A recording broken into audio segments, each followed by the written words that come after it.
Today I'm signing an executive order to make our Attorney General, who's a great person, she's going to be a great Attorney General, Pam Bondi, the head of a task force, brand new, to eradicate anti-Christian bias. The mission of this task force will be to immediately halt all forms of anti-Christian targeting and discrimination within the federal government. In addition, the task force will work to fully prosecute anti-Christian violence and vandalism in our society and to move heaven and earth to defend the rights of Christians and religious believers nationwide. This week, I'm also creating the White House Faith Office led by ሰላም ጤና ይስጥልኝ ውድ ተመልካቾቻችን የምትከታተሉ ዲያስፖራ ሚዲያ ኔትወርክ ነው ከሳሁን ይልማ ነኝ ቀደም ሲል ፕሬዝዳንት ትራምፕን ያደመጣችሁት በክርስቲያንን በተመለከተ የተናገሩት ንግግር ነው ይህ ፌብሩዋሪ ወር ውስጥ የተናገሩት ነው በናሽናል ፕሬየር የብሬክፋስት ላይ የሚደረግ በአመታዊ የሆነ ጸሎት አለ ፖለቲከኛውና ሃይማኖተኛውን የሚያገናኝ በዋይት ሃውስ በዋሽንግተን ዲሲ የሚደረግ ጸሎት ነው በዚህ ጸሎት ላይ ነው ይህን ንግግራቸውን ያደረጉት the national prayer breakfast ማለት ነው ይህ በየጊዜው በየአመቱ ይዘጋጃል በዛ ዝግጅት ላይ የተናገሩት አንድ ንግግር አለ ጸረ ክርስቲያን የሆኑ እንቅስቃሴዎች ላይ እርምጃ እንወስዳለን ለዚህም ደግሞ ግብረ ኃይል አቋቁማለሁ ብለው ትዛዝ ሰጥተው ነበር ያ ትዛዝ ሆኗል ያኔ በዚህ ቪዲዮ ላይ ስም ጠቅሰው የሚናገሩት አንድ አመራር አሉ የዋናው አቃቤ ህግ የሆኑት ፓምላ ቦንዲ ወይም ፓም ቦንዲ ይህንን ጉዳይ ይከታተላሉ ያስፈጽማሉ በጣም የምትገርም መሪናት ብለው በዛ ላይ ይጠቅሳሉ Pastor Paula White, who is so amazing. ይሄ ንግግር ከተደረገ ከሁለት ወር በኋላ ነው ዛሬ አዲስ መረጃ በዚህ ሳምንት ውስጥ ብቅ ያለው ይህም ታስክ ፎርሱ ተቋቁሞ ስራውን መጀመሩን በይፋ ተገልጿል ይህ ጸረ ክርስቲያን የሆኑ እንቅስቃሴዎች ማለት በመንግስት መስሪያ ቤት ውስጥ ክርስትናን የሚጋፉ ቤተክርስቲያን በተለይ በቅርብ ጊዜያት በርካታ ቤተክርስቲያኖች ተዘርፈዋል ጥቃት ደርሶባቸዋል ይሄም ለክርስቲያኖች ከለላ የማይሰጥ መንግስት ሆኗል አሜሪካ ክርስቲያኖችን የምትገፋ ጥቂት ፐርሰንት ወይም ጥቂት ለሆኑት የተመሳሳይ ጾታ ጋብቻ ለነሱ መብት ጾታ ስለመቀየር እንደነዚህ ላሉ ብዙ መብት እየተሰጠ ለምሳሌ አቦርሽንን የሚቃወሙ ክርስቲያኖች ላይ ጥቃት አፈና በየመስሪያ ቤቱ ወከባ እንደሚደርስባቸው በመጥቀስ ያ ከዚህ በኋላ ይቀራል ማንኛውም በመንግስት መስሪያ ቤት ውስጥ በማንኛውም ቦታ ጸረ ክርስቲያን የሆኑ እንቅስቃሴዎችን እንከታተላለን የግብረ ኃይል እየተከታተለ ሪፖርት ስልክም መደወያ ይዘጋጃል ሪፖርት ማድረጊያ ይዘጋጃል ሪፖርት ይደረጋል በዛ መሰረት ጸረ ክርስቲያን የሆኑ እንቅስቃሴዎች ክትትል ይደረግባቸዋል ፓም ቦንዲ የተናገሩትን በቅድሚያ ላስደምጣችሁ ይሄ ቬተራንስ አፌር እዛ ላይ ሄደው የተናገሩት ነው አቃቤ ህጓ በአጽንኦት ፕሬዝዳንት ትራምፕ የሰጡት ትዛዝ ተፈጻሚ የሆነ ነው የሚል በግልጽ ተናግረዋል ይህ በአሜሪካ እውነት ነው በርካታ አብያተ ክርስቲያናት ባዶ እየቀሩ ነው እምነት ያላቸው ሰዎች ክርስትናን እምነት የሚከተሉ ሰዎች ማፌዣ ሆነዋል በትልልቅ ኩባንያዎች እንደ አማዞን ጉግል አፕል ያሉ ትልልቅ የሚባሉ ኩባንያዎች ውስጥ ለነዚህ ሰዎች መብት ሳይሆን ለሌሎች መብት የሚሰጡ እነሱን ሐሳብ የሚያሰርጹ ለነሱ ከለላ የሚሰጡ የሥራ ዕድል ለነሱ የበለጠ የሚከፍቱ ትልልቅ ተቋማት አሜሪካ ውስጥ ተፈጥረዋል ክርስትና እምነት አደጋ ውስጥ መግባቱ በርካቶች ይከራከራሉ ፖለቲካውም የአገሪቷ ላይ የመጣው ስልጣኔም እምነት ያላቸው ሰዎችን የሚጋፋ እየሆነ እንደመጣ አጽንኦት ሰጥተው ይከራከራሉ በተቃራኒው ደግሞ እምነት ያላቸው ሰዎች ሐሳባቸውን እየጫኑብን የኛን መብት እየነፈጉን ነው የሚሉ ሰዎች አሉ። እነዛ መብት ተነፍገናል የሚሉ ለምሳሌ ተመሳሳይ ጾታ መቀየር እና ሌሎችም በርካታ ናቸው። ስማቸውን እዚህ ጋር መጥቀስ አልችልም ብዙ ስለሆኑ እነዛ መብታቸውን በጋብቻም ጉዳይ ላይ ጾታ በመቀየርም ካስከበሩ በኋላ በውትድርና ለምሳሌ ሚሊተሪ ውስጥ ገብተው በሚሊተሪው ኢንሹራንስ ጾታቸውን የሚቀይሩ ለዛ የሚያስፈልገውን ሕክምና በዛ ኢንሹራንስ የሚያደርጉ ሰዎች አብዛኛው ሚሊተሪ ሜዲካል ወጪ ከፍ ያስደረገ ምክንያቱም ጾታ ሲቀየር የተለያዩ ነገሮች በዚህ ጉዳይ ላይ ሲፈጸም ከፍተኛ ወጪ ነው። ይሄንን መንግስት በፍጹም ከበራ ያደርግም እንደነዚህ ያሉ ሰዎችም ከውትድርና ውስጥ ይወገዳሉ ብለዋል ፕሬዝዳንት ትራምፕ። ነገር ግን እነዚህ ሰዎች ላለፉት አመታት በተለይ ባለፉት 10-20 አመታት ውስጥ ከፍተኛ ተጽዕኖአቸው እየጨመረ የሌሎችን መብት እስከመጋፋት ወይም የነሱን ሐሳብ ለምሳሌ ክርስትና ይሄንን ይቃወማል ኃጢያት ነው የሚለውን ሐሳብ እንኳን መግለጽ እንዳይችሉ ክርስቲያኖች ተደርገው ታፍነዋል። የሰዎችን ሄደው መብት እንኳን ማክበር ባይችሉም ይሄን እዚህ ጉዳይ ላይ አስተያየት ለመስጠት እንኳን እንዲፈሩ እንዲሸማቀቁ ተደርጓል። ትልልቅ መስሪያ ቤቶች ትልልቅ ኩባንያዎች እንደምናየው በእግር ኳሱም እንግሊዝ ፕሪሚየር ሊግ እንመልከት በተለያዩ ዓለማትም እንመልከት እምነታቸው የማይፈቅድ ሰዎች እንኳን እዚህ አርም ባንድ አላደርግም የሚሉ ሰዎች ላይ ብዙ ተጽዕኖ በሙስሊሞቹም ጭምር ሃይማኖተኛ የሆነ ሰው ላይ እምነት ያለው ሰው ላይ ከፍተኛ ተጽዕኖ እየተደረገ ነው። አሜሪካ ውስጥ ደግሞ እጅጉን የባሰ ሆኖ ነበር። ስለዚህ ክርስቲያኖች ከለላ ይፈልጋሉ የሚታደጋቸው ይፈልጋሉ። የአሜሪካም ደግሞ ዋና መሰረቷ ክርስትና ነው። in God we trust እምነት አለን እምነታችንን ዲፌንድ እናደርጋለን። ይሄ ባያዝ አይደለም ለክርስትና ማድላት አይደለም መብት የተቀመጠውን የአገሪቷን መብት ማስከበር ነው። ክርስትና ላይ ከፍተኛ በደሎች እየተፈጸሙ ነው። ለዚህ ደግሞ ግብረ ኃይል ተቋቁሟል የሚል ነው የተናገሩት። ይሄንን እንመለከታለን። Thank you all for joining us today. We're excited to be here for the launch of the task force to eradicate anti-Christian bias as outlined in the President's executive order. Joining me today are members of the task force and individuals who have been impacted by the anti-Christian bias.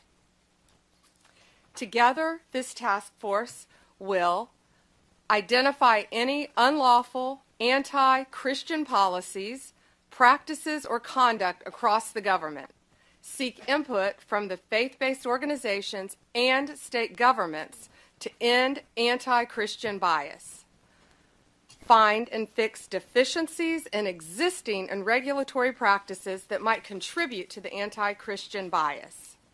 As President Trump has stated, the Biden administration engaged in an egregious pattern of targeting peaceful Christians while ignoring violent anti-Christian offenses.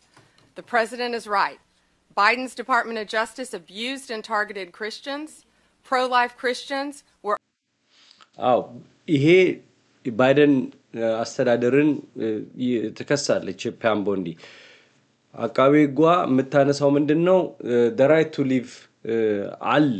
ለምሳሌ አቦርሽን ማስወረድ ሕፃንን የመኖር መብቱን መንፈግ ነው። ስለዚህ ህገወጥ መሆን አለበት የሚል ካምፔን አለ ዘመቻ አለ። ይሄንን እንደውም በባይደን አስተዳደር የኤልጂቢቲኪ የሚባለውን የአቦርሽንን ጉዳይ በደንብ አድርገው አጽንኦት ሰጥተው ነው የፕሬዚዳንት ምርጫነት ላይ ውድድር ላይ እዛ ካምፔን ላይ ዘመቻው ላይ እዛ ላይ ነው ትኩረት ያደረጉት። ዴሞክራቶች በዋናነት ድጋፍ ያጡባቸው መሰረታዊ ነገሮች ውስጥ አንዱ ነው ማጆሪቲውን ብዙሃኑን ክርስቲያን እምነት ያለውን ይሄን የሚቃወመውን ገፍተው ለነዚህ ጥቂት ለሆኑ የበለጠ መብት ከማግኘት የበለጠ መብት ለነዛ ሰዎች መከራከራቸው ስልጣናቸውን አሳጥቷቸዋል ብለው የሚተነትኑ አሉ ምክንያቱም አብዛኛው ብዙሃን ክርስቲያን እምነት ይከተላል እምነቱን ፕራክቲስ ማያረግ እንኳን ቢሆን ክርስቲያን ነኝ ብሎ ያስባል አሜሪካ ውስጥ እንደ ድሮ ሂዶ ጸሎቱን ስነ ስርዓቱን ማድረጉ እየቀነሰ መጥቷል ለምንድነው የሜንስትሪሙ ሚዲያው ይሄ ፊልም የሚሰራው ሃሊውዱ አጠቃላይ እምነትን የማናናቅ የሚያምነውን እንዳልሰለጠነ አድርጎ የማየት እና ሌሎችን በተቃራኒ የቆሙትን ደግሞ እነሱን አውግልቶ የማሳየት ስራ ሲሰራ ነው የኖረው ባለፉት አመታት በዲሞክራቶችም በሪፐብሊካኖችም ዘመን እና ይሄ in God we trust በእግዚአብሔር እናምናለን የሚለው መሰረታዊ የአሜሪካ መርህ ገንዘባቸው ላይም ታትሞ የምናየው የመንግስት ተቋማት ፖሊስም ጭምር እንደ አርማ ይዞት የሚዞረው ዋናው መልእክት በተግባር ሲታይ ግን የለም ነበር በመንግስት መስሪያ ቤቶች ውስጥ በስትራክቸር ውስጥ ክርስቲያና እምነትን ፕራክቲስ የሚያደርጉ ሰዎች የሚያራምዱት ሐሳብ የሚደፈጠጥበት የሌሎች ሐሳብ ግን ጎልቶ እንዲወጣ ፕሮሞት የሚደረግበት የአንድ ክርስቲያን አማኝ ባንዲራውን ክርስቲያና መስቀል ያለበትን በባንዲራ ደረጃ አሰርቶ ቢያውለበልብ እና የኤልጂቢቲኪ ባንዲራ የተመሳሳይ ጾታን የነሱን አርማ የሚያሳይ አንድ ሰንደቅ እዚህ ቢያቆም ለሁለቱ ያለው አመለካከት በሆሞነርስ አሶሲዬሽን ጭምር የሚጠየቀው የተለያየ ነው ተመሳሳይ ጾታን ፕሮሞት የሚያደርግ ነገር ከሆነ በዝምታ ነው የሚታለፈው ሌላ ግን ከሆነ ይሄ ምንድነው ተብሎ ይጠየቃል ጫናው ከፍተኛ ነው መንግስታዊ መዋቅሮቹን ውስጥ ይሄ አለ ይሄ ከዚህ በኋላ ያበቃል ነው የሚሉት አቃቤ ጓ እንስማ arrested and imprisoned for peacefully praying outside abortion clinics the FBI spied on traditional Catholics in their parishes President Biden declared Easter Sunday to be Transgender Day of Visibility አዎ የአቦርሽንን የሚቃወሙ ማስወረድን ውርጃን የሚቃወሙ ሰዎች ውርጃ ከሚያደርጉ ክሊኒክ ፊት ለፊት ሆነው ስለተቃወሙ ኤፍቢአይ ጭምር እነዚህ ሰዎች እና የሚያመልኩበትን ቦታ እስከ መሰለል ድረስ የደረሰ እርምጃ ሲወሰድ ነበር በባይደን አስተዳደር ጊዜ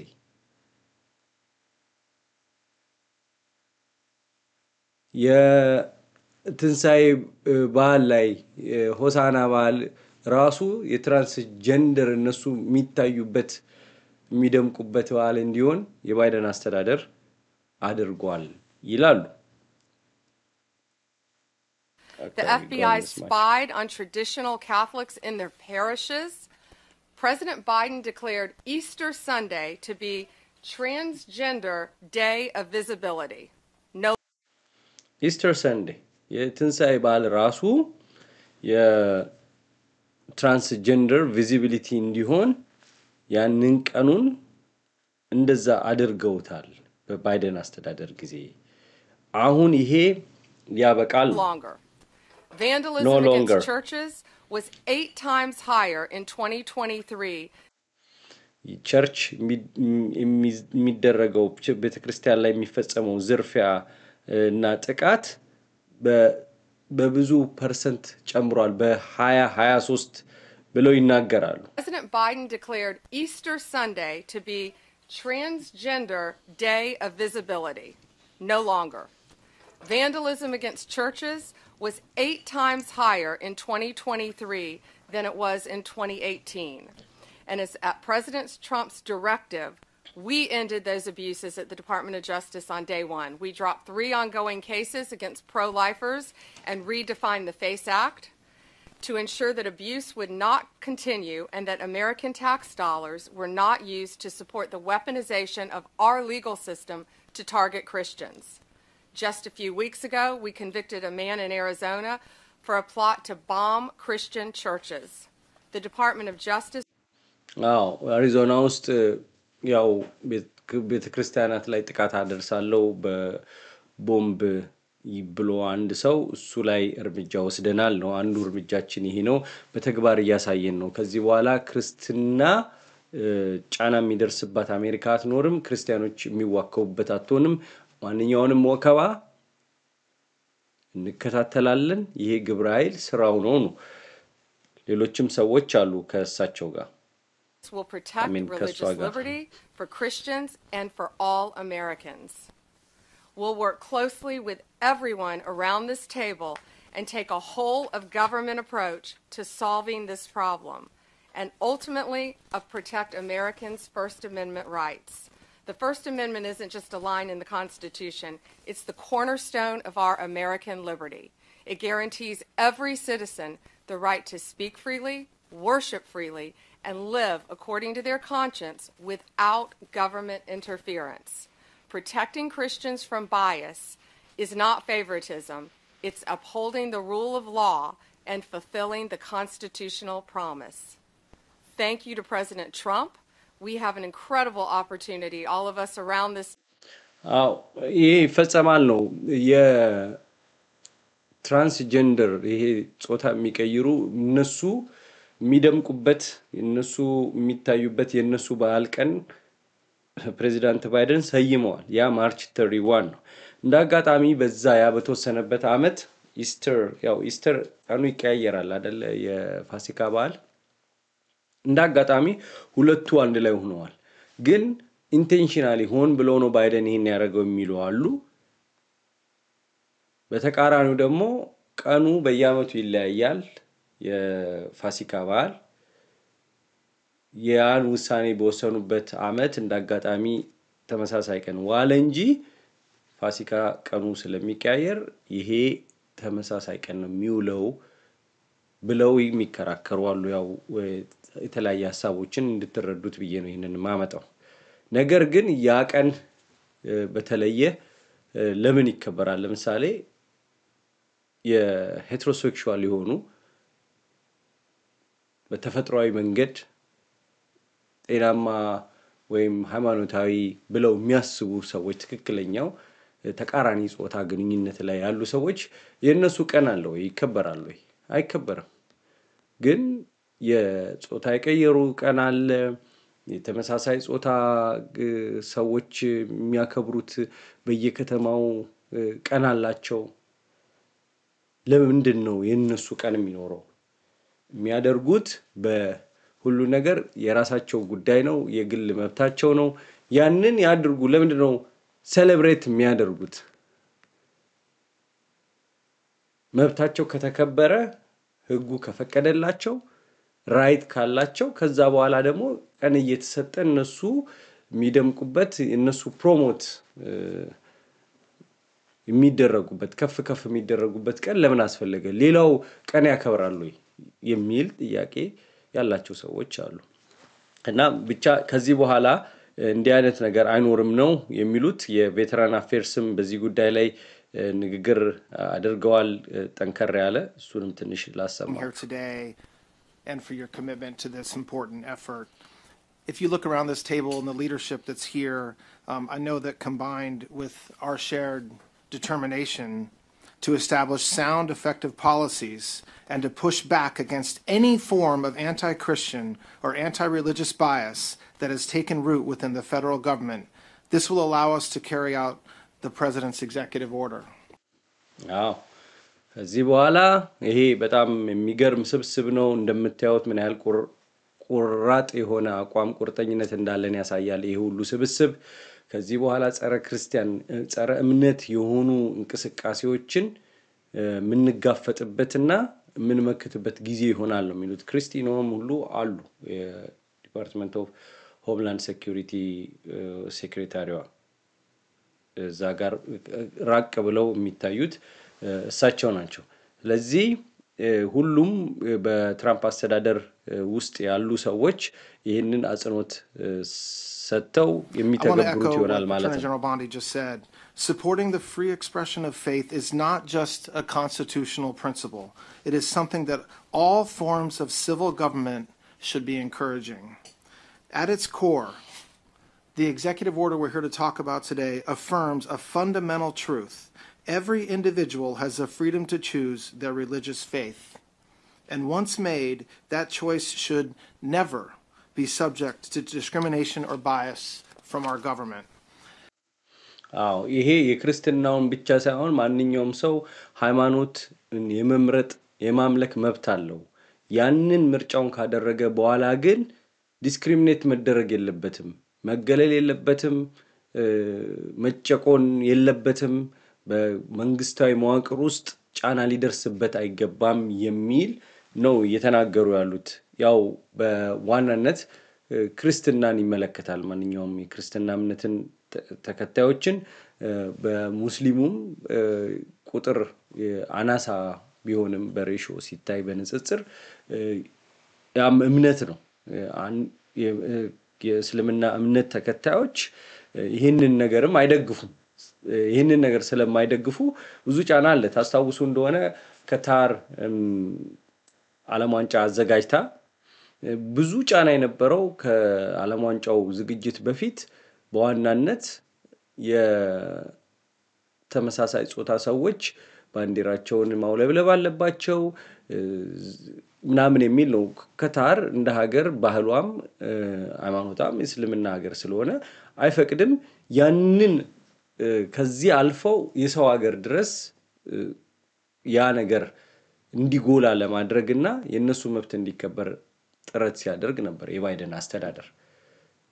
ሰው በጋበዘው በሰው ኩሽና በሰው ሳሎን ገብቶ እኔ ፈለኩትን ላድርግ አይነት ነገር እንደሆነ በወቅቱ ብዙ ተቾች ደግሞ የባይደን አስተዳደርና ምዕራባውያንን ሲያብጠለጥሉ ነበር በወቅቱ። ከታር ናት የምታስተናግደው። ከታር እንደ ባህሏ እንደ እምነቷ እንደ ቤቷ ታስተናግዳችኋለች። መጣችሁ ትስተናገዳላችሁ። መጠጥ ከፈቀደች ትጠጣላችሁ፣ ካልፈቀደች አትጠጡም።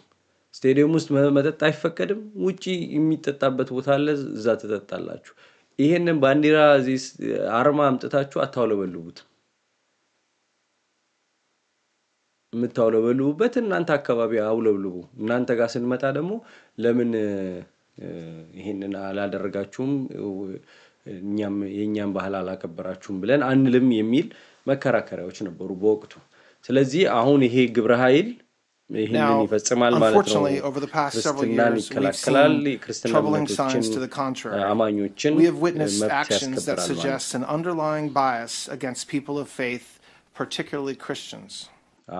የእምነት ያላቸው ሰዎች በጣም ይሄ ስውር የሆነ ጫና ጭቆና አለባቸው፣ በተለይም የክርስትና እምነት ተከታዮች የሚል ነው። ተመልካቾቻችን የማስታወቂያ እንመለከትና ይሄን ቀሪውን የዚህን የግብረ ኃይል ሁኔታ እንመለከታለን። ካሳሁን ይልማ ነኝ። በ5126774634 ላይ አስተያየት መልእክታችሁን ላኩ። እመለሳለሁ። የ78,000 ብር ቅናሻችን ሳያበቃ ለ8 ደንበኞች ብቻ እድል እንሰጥ ነው። አሁኑኑ ስክሪን ላይ በተቀመጠው ስልክ ደውለው ሲመጡ የጠዋት ፀሐይና ቆንጆ እይታ የሚያዩ ቤቶችን በ8% ቅድመ ክፍያ ብቻ 60% የባንክ ብድር በረጅም ጊዜ የሚከፍሉት ከባለ 1 እስከ ባለ 4 መኝታ በተለያየ ካሬ አማራጭ እናቀርብሎታለን። ስለዚህ ከዚህ በፊት እድሉን ያልተጠቀማችሁ ደንበኞች አሁን ይደውሉ። ዲኤምሲ ሪል ስቴት። This task force was created to make sure this never happens again in America. We will investigate what went wrong, uncover facts, and ultimately chart a path forward. So today, we're going to hear from individuals who will share their personal stories, stories that reflect broader trends and challenges from the anti-Christian sentiment. Our government's purpose we'll then continue with the rest. Any examples of the anti-Christian bias that you found in State Department or anywhere else? ሰፊ ነው እንደምታዩት በመንግስት ደረጃ በደንብ የተዋቀረ ግብረ ኃይል ነው የክርስትና እምነት ተከታዮች የደረሰባቸውን በደል ምስክርነት ሁሉ የሚሰጡበት መድረክ አዘጋጅተዋል ይሄንን ደሞ ወደዚህ ላቅርብ ካልኩኝ ረጅም ጊዜ ይፈጃል በክርስትና እምነት ተከታዮች ላይ ላለፉት አመታት በተለይ በባይደን አስተዳደር ከዛም በፊት በኦባማም ጭምር በርካታ ጫናዎች ሲደርሱ ቆይተዋል ከአሜሪካ እንዶ በማጆሪቲ ነው የሚሰማው ምርጫም ብዙሃን የመረጡት ይመረጣል ማጆሪቲው የመረጠው ነገር ይካሄዳል ቢባልም 1% የማይመሉ የዚህ ሐሳብ አራማጆች መብታቸውን ከማስከበር አልፈው ሌሎችን መብት እስከመግፈፍ የደረሱበት ጉዳይ አሳሳቢ ሆኖ ቆይቷል አሁን ከዚህ በኋላ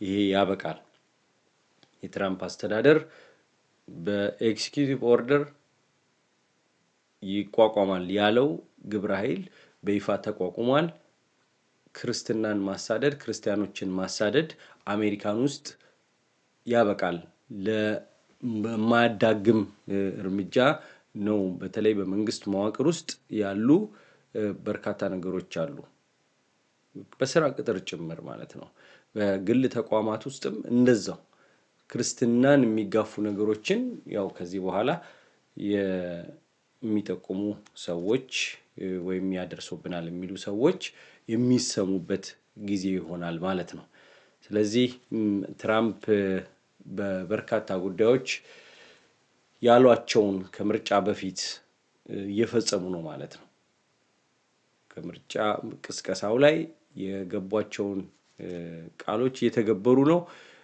የትኛው ሙሉ ለሙሉ ተተግብሮ ውጤታማ ሆኖ አሜሪካንን ይጠቅማል አሜሪካንን ወደፊት ያራምዳል የሚለው ጊዜ የሚመልሰው ጉዳይ ነው ነገር ግን ለመረጧቸው ሰዎች መሰረታዊ ምላሽ እየሰጡ ነው ግን በኢኮኖሚ ጉዳይስ በስራ ድል እንዲሁም በኑሮ እነዚህ ነገሮች ካልተመለሱ አሁንም ሌሎቹ ነገሮች ሰው የሚወደውን ማድረጉ ብቻ በቂ አይደለም የኢኮኖሚ ጉዳይ መልስ ማግኘት አለበት የታሪፉ ውዝግብ በንግድ ጉዳይ ላይ ያለው ፖሊሲ የፈጠረው ሼክ ንቅናቄ ቀላል አይደለም ዓለምን ልክ እንደ earthquake እንደ ርዕደ መሬት በሬክተር ስኬል የሚለካ ከፍተኛ